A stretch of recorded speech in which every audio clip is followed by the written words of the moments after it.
Hi అండి. అందరూ బాగుండాలి, అందులో మనం ఉండాలి కదండి. భార్యాభర్తలంటే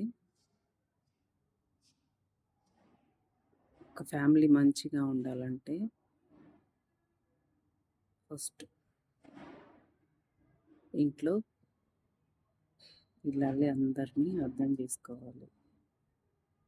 సెకండ్, తన హస్బెండ్ కూడా బాగుండాలి. ఒకరినొకరు అర్థం చేసుకుంటూ చిన్నదానికి పెద్దదానికి గొడవలు పడకూడదు. ఎందుకంటే భర్తకి భార్య భరోసా అవ్వాలే కానీ భారం అవ్వకూడదు. అది ఏ విషయంలో అయినా కూడా. అంటే నువ్వంతా ఇదిగా నీకు మాత్రమే తెలుసా అని మీరు అనుకోవచ్చు. కానీ కొంతమంది ఎలా ఉన్నారంటే ఇంటికి వచ్చిన భర్తతో వచ్చినప్పటి నుంచి తనకి మనశ్శాంతి లేకుండా అదని ఇదని అమ్మనో అక్కనో ఇంట్లో సమస్యలు ఎవ్రీథింగ్ ఏదైనా తనకి టెన్షన్ పెట్టడం వల్ల తను మనశ్శాంతి అనేది కోల్పోతాడు. మన భర్తకి మనము భరోసా ఇవ్వాలి తప్ప తనకి టెన్షన్లు అవన్నీ నేనున్నా కదా అనే భరోసా ఇవ్వాలి.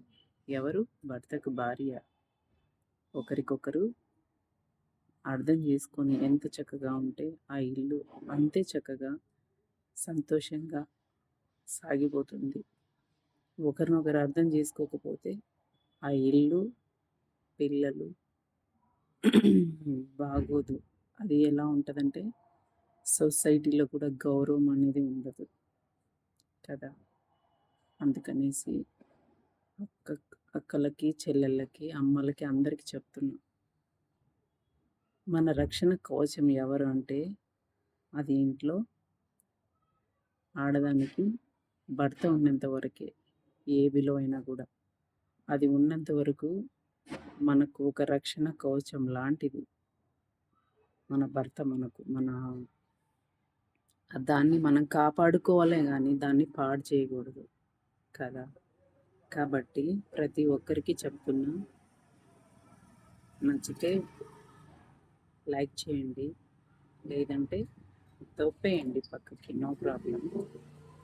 నేనైతే చెప్పాలనుకుని చెప్పేసా, అర్థం చేసుకుంటారని.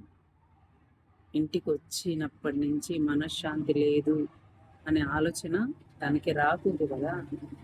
నాకు ఈ టెన్షన్లన్నీ పోయి నేను ఇంటికి వెళ్తే హ్యాపీగా ఉంటాను నా పిల్లలతో, నా భార్యతో అనే ఆలోచనే ఉండాలి మగాడికి. ఇంటికి వెళ్తే అదొక టార్చర్, నరకం అనే ఆలోచన మగాడికి రాకూడదు. ఆ బాధ్యత ఇంట్లో ఇళ్ళదే కదా. ఇంట్లో ఇల్లాలు అంటే అందరికీ అమ్మలాంటిది, గృహలక్ష్మితో సమానం. ఇంటిని కాపాడే బాధ్యత ఒక ఇల్లాలకే ఉంటుంది. ఆ బాధ్యత భారం అందరినీ అర్థం చేసుకునే శక్తి కూడా తనకే ఉంటుంది కదండి. Thank you. నచ్చితే లైక్ కొట్టండి, సబ్స్క్రైబ్ చేసుకోండి, ఫాలో అవ్వండి.